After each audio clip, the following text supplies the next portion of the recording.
Last week, U.S. President Donald Trump hailed the trade agreement reached with the United Kingdom, which he and British Prime Minister Keir Starmer described as historic. Many economists, however, are questioning the scope of this compromise. A large proportion of British products will still be subject to a 10% baseline tariff, in other words, the reciprocal tax imposed in April by Donald Trump.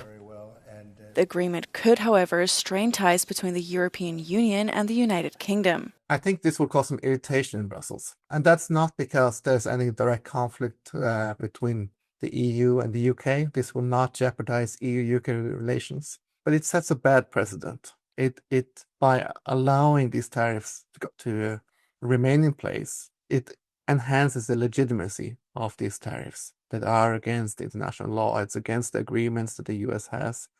So I think it will cause some irritation, but it will not cause any permanent damage to the EU-UK relations. The trade deal comes at a time when the European Union is threatening to tax 95 billion euros worth of American products imported into member states. The list, which is subject to consultation, includes agricultural products as well as automotive, electrical, and aviation equipment and batteries. The European Commission also intends to launch proceedings before the World Trade Organization. It's regarding international law that the trade agreement between Washington and London could cause difficulties for the EU. I would not hide that politically is not necessarily a very good signal, particularly because for me, beyond improving our bilateral trade relationship, it was an important issue of the UK and the EU, together with other countries, being able to be upholders of the rules of the WTO and being able to promote jointly WTO reform.